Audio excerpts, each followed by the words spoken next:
Hey everyone, welcome back. Today we're doing a deep dive on something that affects a lot of us, and that's type 2 diabetes and obesity. Oh, yeah.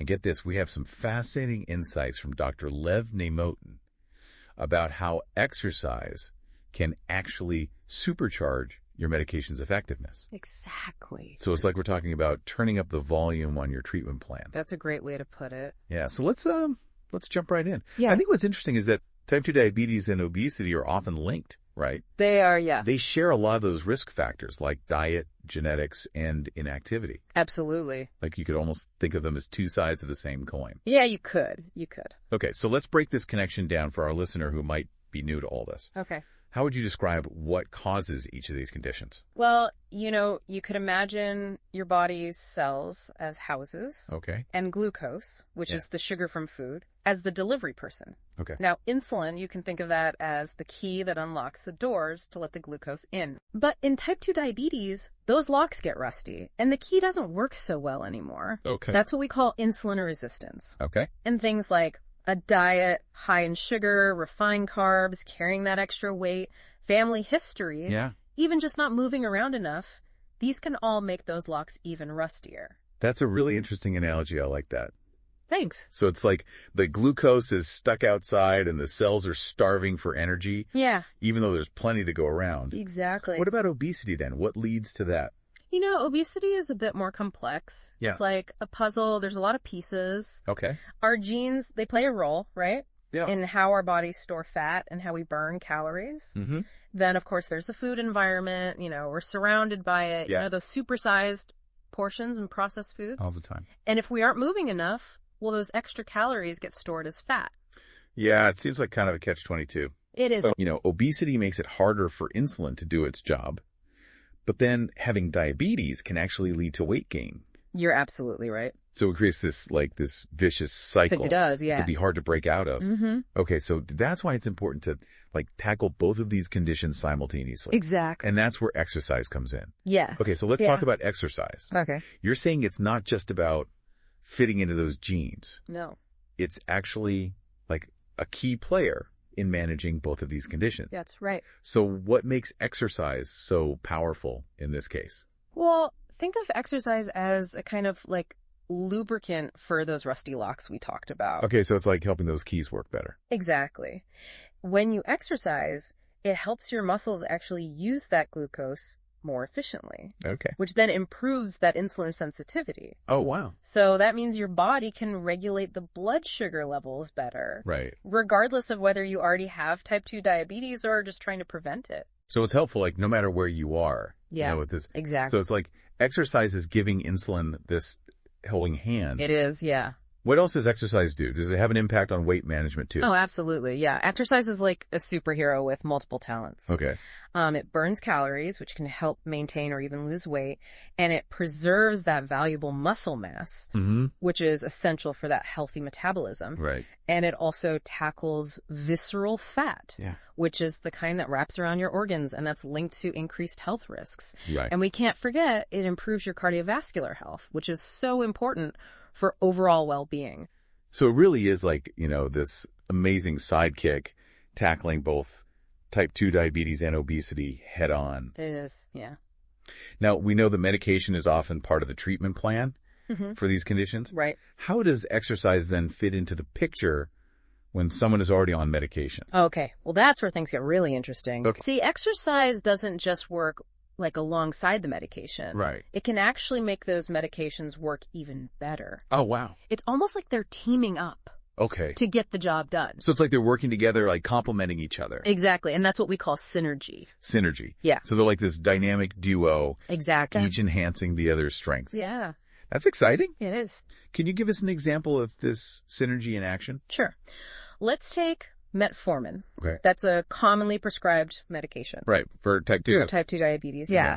And metformin basically helps improve your body's response to insulin. Okay. Now, when you combine metformin with regular exercise, particularly aerobic exercises, things like brisk walking or cycling, the effects are actually amplified. Oh, wow. Exercise further enhances that insulin sensitivity, making metformin even more effective at regulating blood sugar levels. That's incredible. So for someone listening who's on metformin, adding regular exercise to their routine could really have a significant impact on their blood sugar control. Yes, They definitely. might even see like a reduction in their medication dosage or experience fewer side effects. It's possible. Yeah, always in consultation with their doctor, of course. Of course, yeah. But it is a really powerful example of how lifestyle changes can amplify medication effectiveness. So we've established now that exercise is like this turbo boost for metformin. Are there other medications where we see this kind of synergy with exercise? Absolutely. We're going to delve into those in a bit. But first, I think it's important to understand the different types of medications used for these conditions and how they actually work. I think that's a great idea. Yeah. To give our listener a better understanding of the bigger picture. So let's unpack the world of medications. Okay. Let's do it. We'll start with diabetes medications. All right. I'm all ears. What's in this toolbox?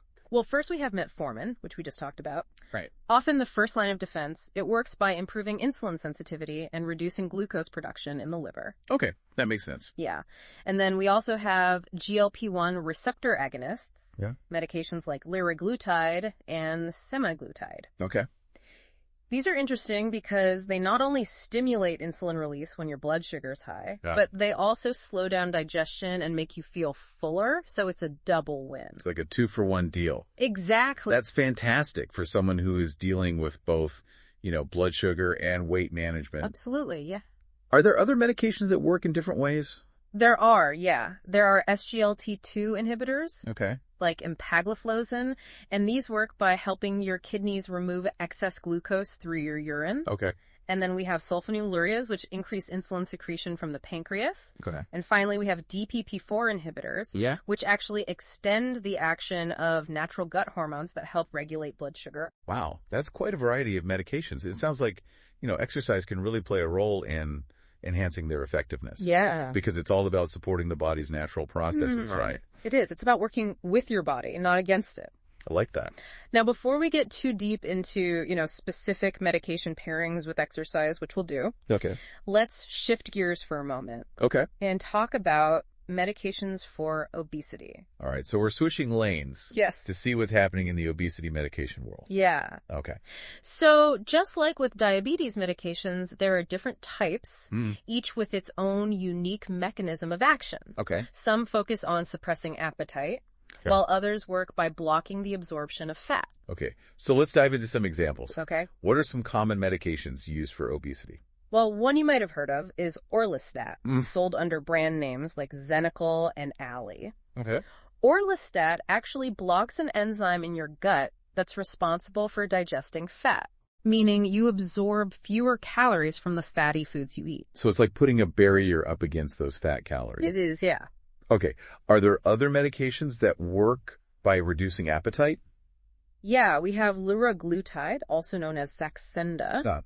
This medication and its close relative semaglutide, marketed as Wegovy, they work similarly to the GLP-1 receptor agonists we talked about earlier for diabetes. Okay. So they slow down that gastric emptying, making you feel fuller for longer. Okay. And they also directly target areas in the brain that regulate appetite.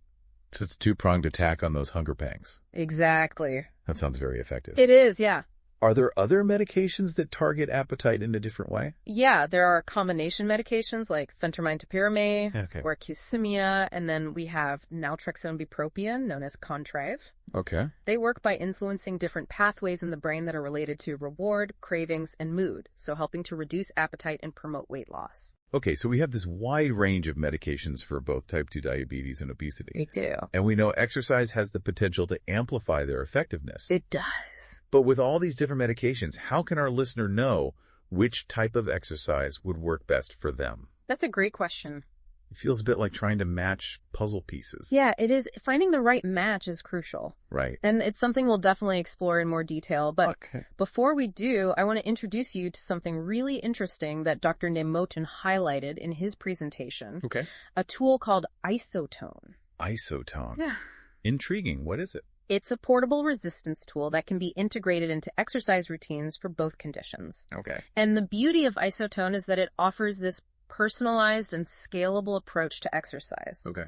You can adjust the intensity and the resistance to fit your current fitness level. Okay. And gradually progress as you get stronger. So it's like having a personal trainer in your pocket. It kind of is, yeah. I'm already picturing myself using it. What kind of exercises are we talking about here? Well, imagine doing a squat while holding IsoTone in front of you. Okay. That's an iso squat front. And it engages your core, quads, and glutes, promoting calorie burn and strength building. Okay. Or picture yourself doing a bridge exercise while holding IsoTone. That's called an iso bridge front, which strengthens your back and glutes, improving balance and stability. Those sound like great exercises. And I love that they can be tailored to, your specific fitness level. Exactly. But how does IsoTone, specifically benefit someone managing type 2 diabetes or obesity? Well, for type 2 diabetes, IsoTone exercises can help improve insulin sensitivity and glucose metabolism by engaging large muscle groups. For obesity, it can accelerate fat loss and build lean muscle mass, boosting your metabolism. Oh, wow. Plus, it's incredibly versatile and can be incorporated into a variety of exercises, making it really easy to customize your routine. I'm starting to see how IsoTone could be a valuable tool for people looking for, personalized and effective exercise options. Yeah. Let's get back to that medication and exercise matching game. Okay. I'm eager to learn how to choose the right exercises to complement specific medications. Okay. You got it. Let's break it down for our listeners. Perfect. So tell me, if someone is taking metformin for their type 2 diabetes, what type of exercise would you recommend to enhance its effectiveness?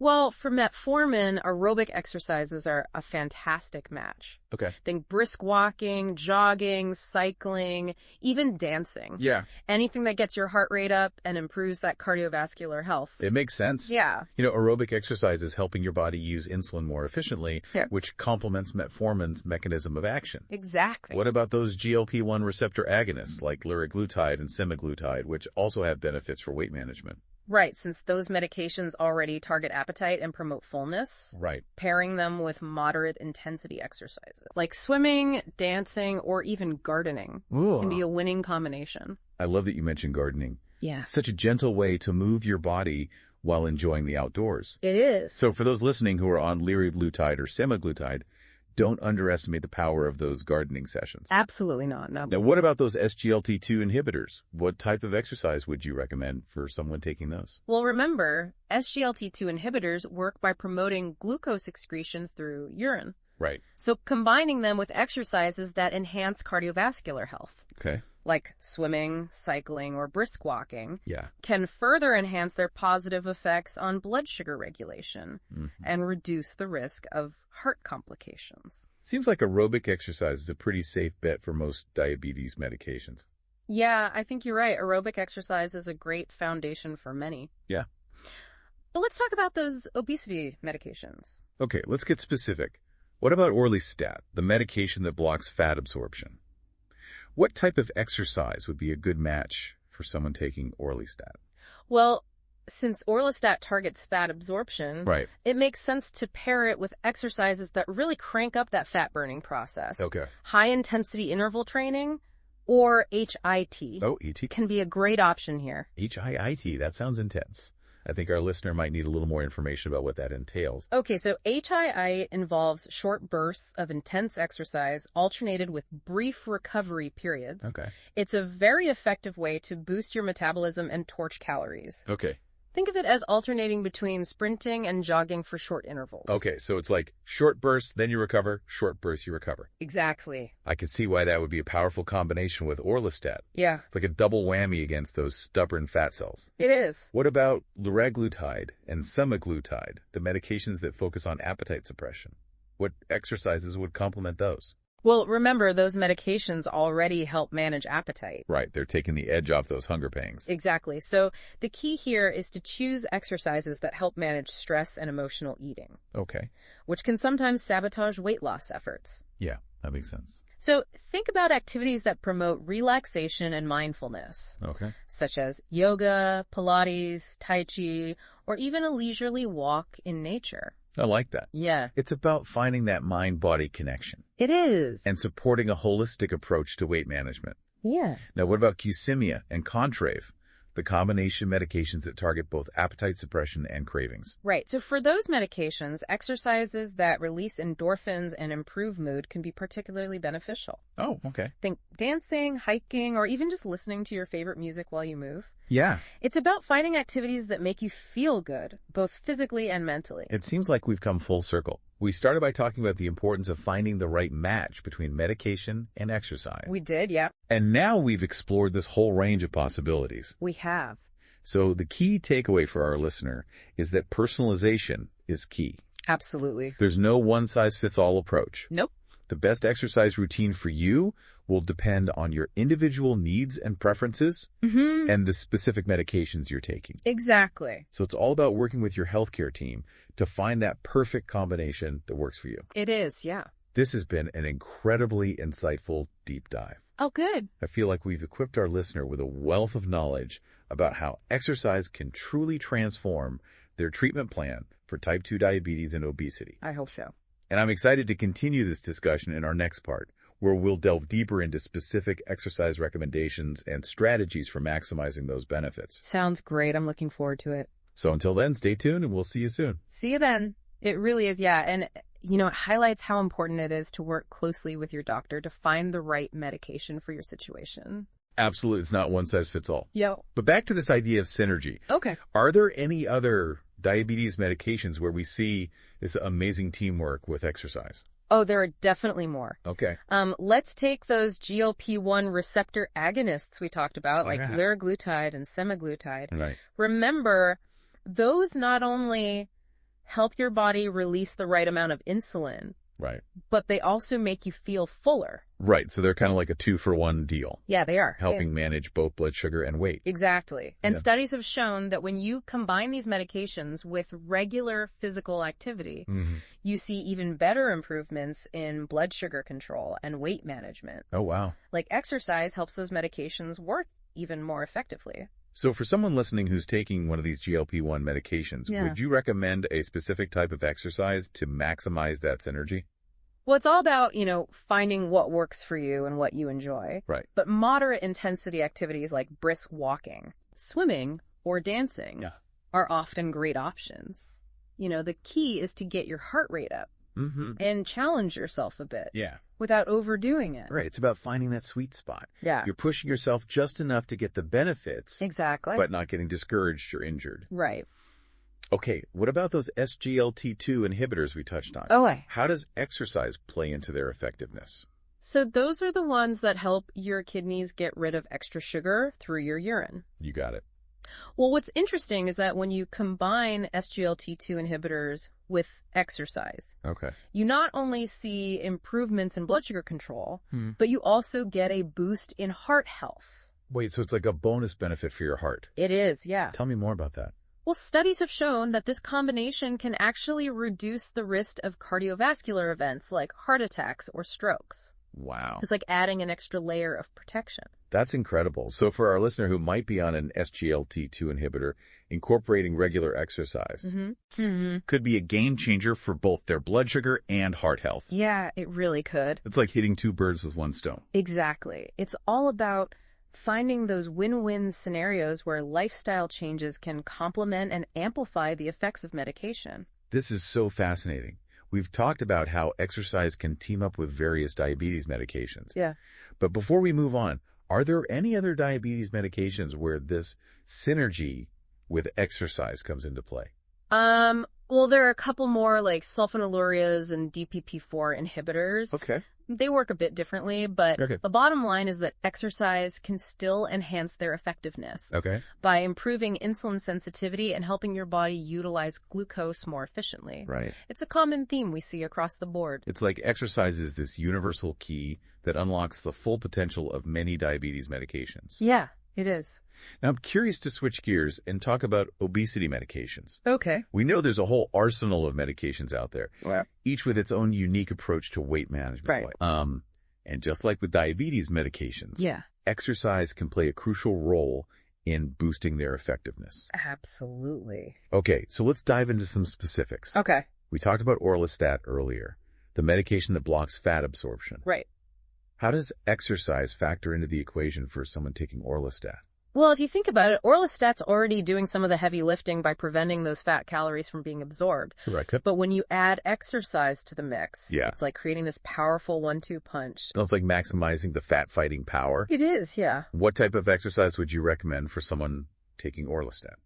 In this case, exercises that focus on burning calories and boosting your metabolism would be ideal. Okay. High-intensity interval training, or HIIT, can be a great option. Like HIIT, we talked about that earlier. Yeah. That's the one where you alternate between short bursts of intense activity and recovery periods, right? Exactly. It's a really effective way to kickstart your metabolism and torch calories, especially when combined with a medication that's already working to limit fat absorption. Right. That makes perfect sense. Yeah.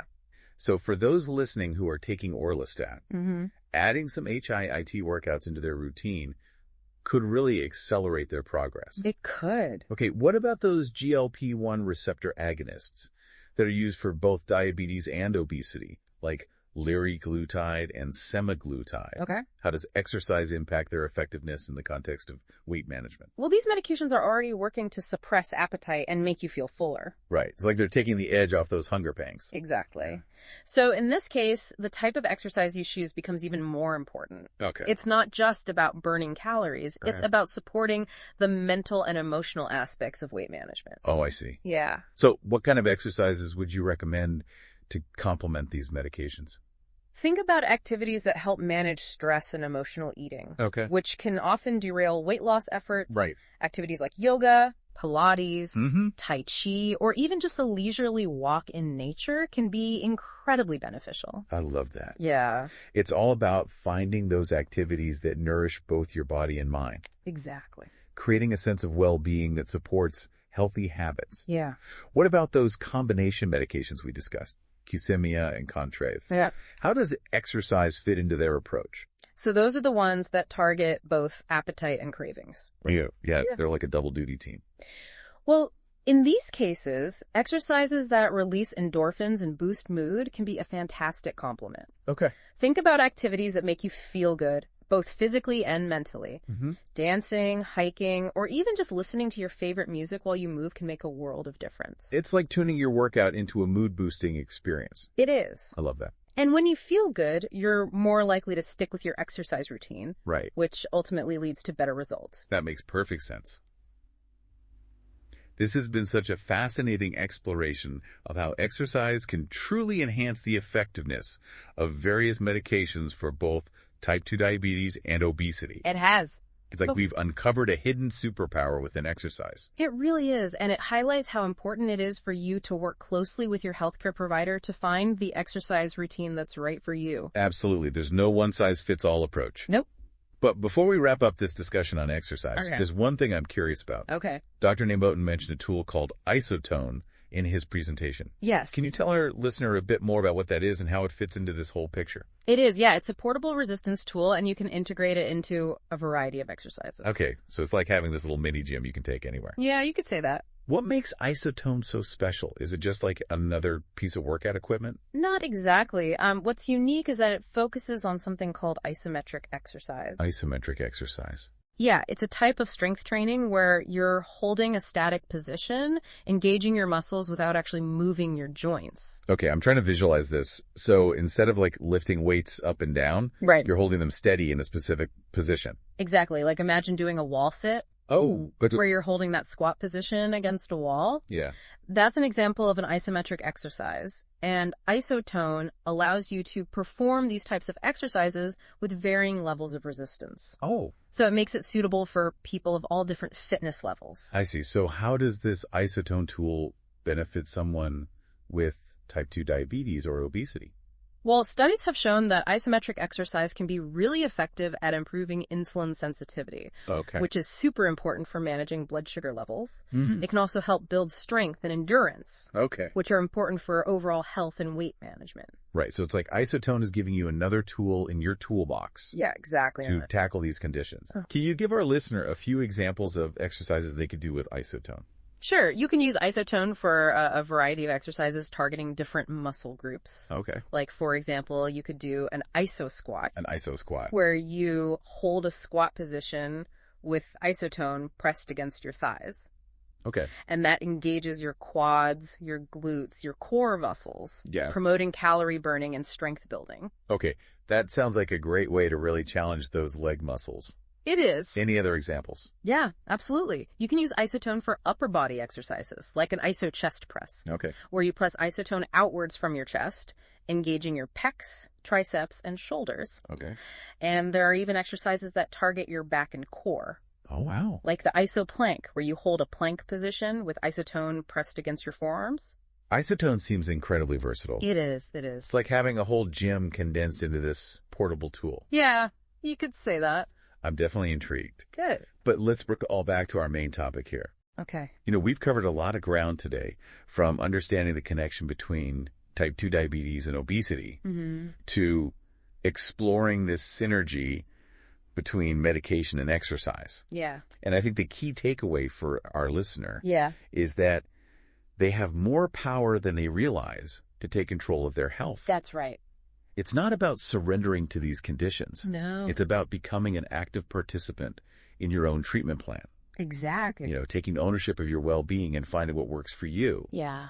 And understanding that medication and exercise can work together as this powerful team, Absolutely. each enhancing the other's effectiveness. That's right. And remember, even small changes can make a big difference. They can. Start by incorporating more movement into your daily life, finding activities you enjoy, Yeah. and gradually increasing the intensity and duration as you go. That's right. And don't be afraid to experiment. No. Find what works best for you. Maybe it's brisk walking, maybe it's dancing, maybe it's trying out IsoTone. Yeah. The key is to find something that you can stick with and that you enjoy. Exactly. Absolutely. And, don't forget to celebrate those small victories along the way. Yeah.